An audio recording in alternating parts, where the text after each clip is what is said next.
Hello my sweet and lovely viewers, তো কেমন আছো তোমরা সবাই? আশা করি প্রত্যেকে অনেক অনেক ভালো আছো।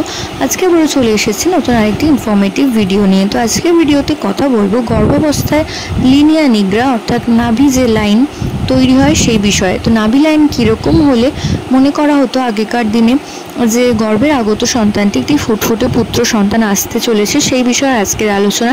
চ্যানেলে যদি নতুন হয়ে থাকেন অবশ্যই চ্যানেলটিকে ছোট্ট করে একটি সাবস্ক্রাইব করে চ্যানেলের পাশে থাকবেন এবং পাশে থাকা বেল আইকনটি প্রেস করে রাখবেন। এতে করে কিন্তু ভিডিও আপলোডিংয়ের সাথে সাথে আপনারা নোটিফিকেশন পেতে থাকবেন।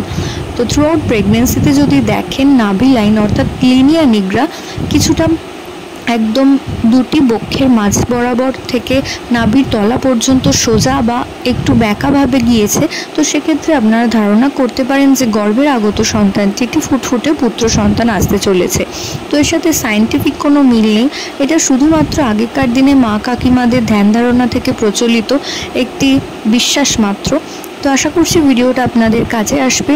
প্রত্যেকে ভালো থাকুন, সুস্থ থাকুন, সাবধানে থাকুন এই কামনা করে ভিডিও এখানেই শেষ করছি এবং এই চ্যানেলটিকে সাবস্ক্রাইব করে রাখবেন প্রেগনেন্সি রিলেটেড নানান ভিডিও পেতে। নমস্কার।